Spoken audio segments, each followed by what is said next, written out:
Good morning dear students. हमारा chapter planning चल रहा था और इसके हम लास्ट स्टेप पर हैं। आइए आज देखते हैं टाइप्स ऑफ प्लान। इससे पिछली वीडियो में हमने आपको प्लानिंग प्रोसेस के बारे में बताया था। आज हम आपको टाइप्स ऑफ प्लान के बारे में बताएंगे। देखिए, प्लान जो है वो टू टाइप्स के हैं। Number 1 single use plan and number 2 standing plan. इसको हम इस तरह से समझ सकते हैं कि सिंगल यूज प्लान जो है वो किसी स्पेसिफिक पर्पस के लिए बनाया जाता है। यानी कोई स्पेसिफिक इवेंट अगर हमारे सामने आ जाए तो हम उस स्पेसिफिक इवेंट को स्पेसिफाई करते हुए हम स्टडी करेंगे और स्टडी करने के बाद उसमें उसका जो भी सोल्यूशन होगा वो हम प्लान के थ्रू इंप्लीमेंट करेंगे और उस प्लान से हम वो अपने ऑब्जेक्टिव्स को अचीव करेंगे। ठीक है, तो वो प्लान जो हमारा सिंगल यूज प्लान है वो किसी स्पेसिफिक पर्पस के लिए है। आइए देखते हैं। An organisation has to prepare a plan before making any decision related to business operation or undertaking any project. Plan can be classified into several types of depending on the use and length of the planning period. Certain plans have a short term origin and help to achieve operational goals. These plans can be classified into single use plan and standing plan. ठीक है, इसको हम standing plan भी बोलते हैं और single use plan भी हम इसको बोलते हैं। ठीक है, मतलब जिनको हम क्लासिफाई कर सकते हैं। तो जो सिंगल यूज प्लान है हमारे, वो हम किसी स्पेसिफिक पर्पस के लिए है, वो केवल वन टाइम के लिए होते हैं। ठीक है, देखिएगा, a single use plan is develop for one time event और प्रोजेक्ट, यानी किसी स्पेसिफाइड पर्पस के लिए। Such a course of action is not likely to be repeated in future. यानी वो ऐसे इवेंट जो फ्यूचर में दोबारा रिपीट नहीं होते हैं। यानी अचानक से कोई ऐसा इवेंट है जो आपके सामने अचानक से आया, ना पहले कभी हुआ और उम्मीद है कि ना कभी बाद में होगा, तो उस इवेंट के लिए जो प्लान बनेंगे उसको हम सिंगल यूज प्लान कहेंगे।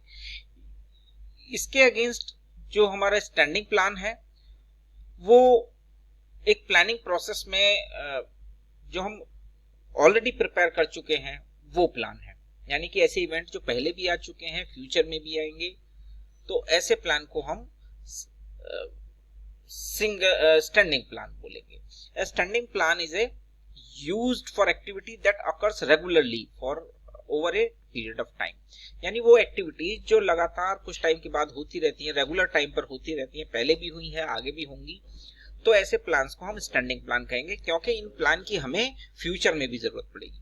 जबकि सिंगल यूज प्लान जो है वो हमारे स्टैंडिंग प्लान क्या है, सिंगल यूज प्लान क्या है हमारे, जो सिंगल यूज प्लान है वो किसी स्पेसिफिक इवेंट के लिए है, वो सिंगल यूज के लिए है। यानी कि उनका इवेंट तो वो दोबारा नहीं आएगा, तो उसको अचीव करने के लिए, उस ऑब्जेक्टिव को अचीव करने के लिए हम सिंगल यूज प्लान को यूज करेंगे।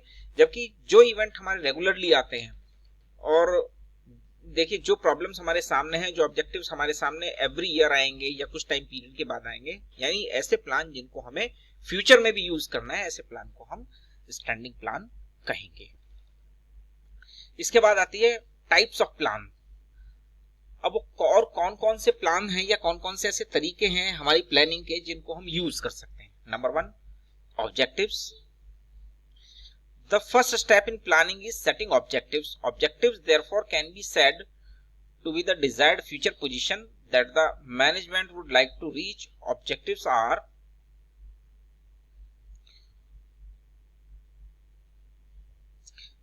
very basic to the organization and they are defined as end which the management seeks to achieve by its operations. यानी कि जो हमारा जो प्लान है, ये ऑब्जेक्टिव जो है एक टाइप है हमारी प्लानिंग का। इसके बाद आती है स्ट्रेटेजी। ठीक है, स्ट्रेटेजी का अपने मैं करेक्ट मीनिंग बताऊं तो इसका मतलब रणनीति। यानी कि जब भी आप कोई ऐसा प्लान बनाते हैं जो इवेंट के पॉजिटिव, किसी भी इवेंट के पॉजिटिव और नेगेटिव दोनों एस्पेक्ट को ध्यान में रख के बनाया जाता है, तो उसको हम स्ट्रेटेजी कहते हैं। स्ट्रेटेजी का जो सक्सेस रेट है वो अबाउट 100% है। रीजन क्या है कि अब अगर हम सिंपल लैंग्वेज में इसको समझें तो ऐसा होगा तो हम ऐसा करेंगे, ये हमारी प्लानिंग हुई, पॉलिसी हो गई। लेकिन अगर ऐसा नहीं हुआ तब हम क्या करेंगे, तो उसके लिए भी हम एक अपना स्टैंडिंग प्लान बना करके रखेंगे, एक एडवांस प्लान बना कर रखेंगे। तो इस तरह की प्लानिंग को हम स्ट्रेटजी कहेंगे। यानी कि अगर हमारा फर्स्ट प्लान फेल हो जाए तो इमीडिएटली हम अपने सेकंड प्लान को लॉन्च कर देंगे, जिससे कि हम अपने जो ऑब्जेक्टिव्स हैं उनको अचीव कर सकते हैं। यानी कि एक कॉम्प्रिहेंसिव प्लान जिसको हम बोलें। इसके बाद आती है हमारी पॉलिसी।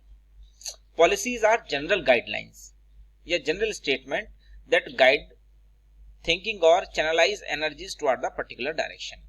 पॉलिसी जो है वो किसी एक डायरेक्शन में काम करती है, यानी कि वो डायरेक्शन जो हमारे पास रेगुलरली आते हैं, या हम बात कहें कि जो इवेंट हमारे पास रेगुलरली आते हैं उनके लिए जो हम स्टैंडिंग प्लान बना करके रखते हैं, उनके लिए उनको हम पॉलिसी भी बोल सकते हैं। यानी कि पॉलिसी जो है वो क्या है, एक ही डायरेक्शन में काम करेंगे। हमें मालूम है ऐसे इवेंट आएंगे तो हम उन इवेंट्स को अचीव करने के लिए, या जो भी ऑब्जेक्टिव्स हैं, इवेंट के ऑब्जेक्टिव्स हैं, उनको अचीव करने के लिए जो हम पहले से ही प्लानिंग करेंगे उसको हम पॉलिसी का नाम दे सकते हैं। तो स्टूडेंट्स, इस तरह से हमारे पास ये कुछ टाइप्स ऑफ प्लान है, जिसमें procedure, rule, programming method, budget भी आप जानते हैं, अपने इकोनॉमिक्स में भी पढ़ा है कि बजट एक प्लान है, क्योंकि ये क्या करते हैं, आप एक प्लानिंग करते हैं एडवांस में, किस तरह की अपने इनकम एंड एक्सपेंडिचर्स जो हैं उनको बैलेंस करने के लिए। ठीक है, जो भी हमारे एक्सपेंडिचर्स हैं उनको मिनिमाइज करने के लिए, और इनकम और एक्सपेंडिचर्स के बीच में एक जो रिलेशन है उसको मेंटेन करने के लिए हम बजट को यूज करते हैं। तो इस तरह से स्टूडेंट्स हमारे पास ये कुछ प्लान के टाइप्स थे। तो इस तरह से आज हमारा जो चैप्टर है प्लानिंग वो आज कंप्लीट होता है। इसके नोट्स आप बना लीजिए, गूगल क्लासरूम में आप अटैच कर दीजिए। इसके बाद हम अपने नेक्स्ट चैप्टर में आपसे मुलाकात करेंगे। Okay, thank you.